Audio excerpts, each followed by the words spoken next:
Hi everybody, Dr. Toe here, physical therapist. I wanted to make this video for anybody who is recovering from a respiratory infection. When you exercise and move, this is the way your lungs heal and get rid of any kind of junk that might be in the lung tissue.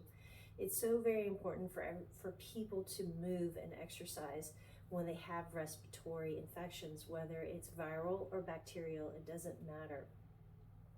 So I want to make this video for anybody who has family that might need some exercises, who are either in the hospital or at home. This is the second part to a 3-part exercise video series. So if you didn't see the first video series, I encourage you to go see that one first. The first video series focused on supine or laying down exercises in the bed. We're going to progress today in this second video into sitting exercises, which is more challenging than supine exercises in the bed. So if you are progressing from laying down to sitting, you need to make sure that you reduce your repetitions back down to 5 to 10 repetitions for each exercise. If you are laying in the bed and doing 20 to 30 repetitions for each exercise, don't think that you should continue to do that amount of repetitions as you transition into sitting. You want to go back down in repetitions, find out what your baseline is, which you can tolerate, and then work your way up to 20 or 30 repetitions. And then once you get up to 20 or 30 repetitions, you can start your exercises or start trying to do exercises in standing, which is even more intense than sitting exercises. So your intensity of exercises go from supine to sitting to standing. All right, so with that being said, anything that I am telling you today is not meant to diagnose or treat. It is just meant to help encourage and give you a tool to use as you see fit, and to make sure that when you are using it, that you are safe within good guidelines for your respirations as you do it. All right, so the things that you probably have are oxygen, right? Let me put this, I gotta put it on right here. Okay, so most of you probably are on oxygen, which is one of the main reasons why I'm making this video. The other thing that you need to have is pulse ox. This pulse ox, you must remain between 90 and 100% saturation. If you dip anywhere below 89%, you need to stop. You need to breathe through your nose and out through your mouth.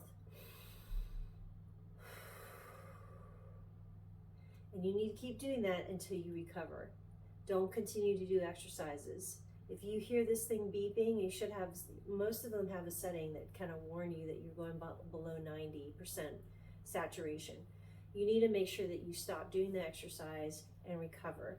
Once you fully recover, meaning you're back up into the 90s, you're not winded, you're feeling good, you can continue on with your exercises. Now you also may need to bump up your oxygen demand, how much oxygen you normally use. Say, let's say you're at 4 liters, you might have to bump it up to 5 or 6 in order to not be constantly interrupted in order to recover from exercising. Now you may bump it up and still have to recover, and that's fine.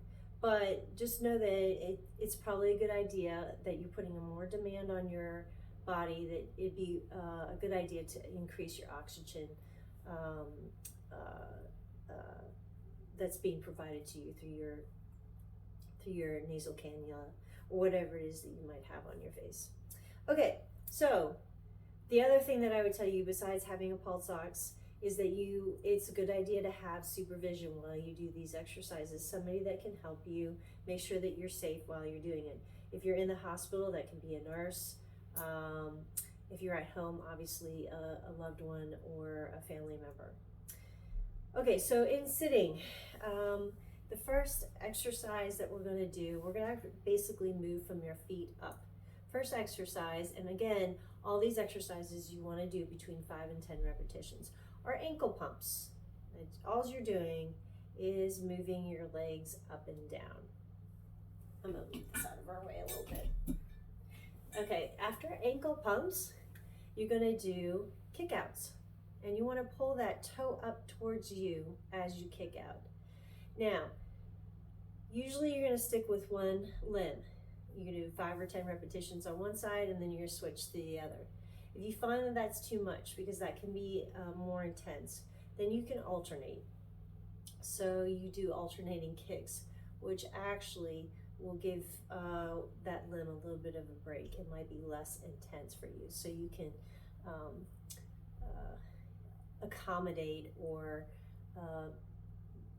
just make the exercise easier for you so you can successfully do the exercise, perform it. Okay, after that is marching. And again, less intense doing alternating, or you can stick with one side, a little more intense. Make sure you're standing up nice and tall, and make sure that you're breathing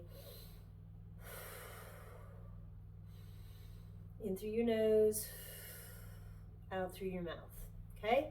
So after that, then you can do glute squeezes or butt squeezes is what I like to call them. You squeeze that butt and hold to the count of 10. So 1, 2, 3, 4, 5, 6, 7, 8, 9, 10, and then relax. And keep repeating that exercise 5 or 10 times. The next exercise, you need a pillow. And you want a fairly thick one. You can also use one of those kid balls that you know, are about this big that you can get at Walmart, usually for a really cheap price. Anyway, you're going to squeeze those knees together and hold for a count of 10.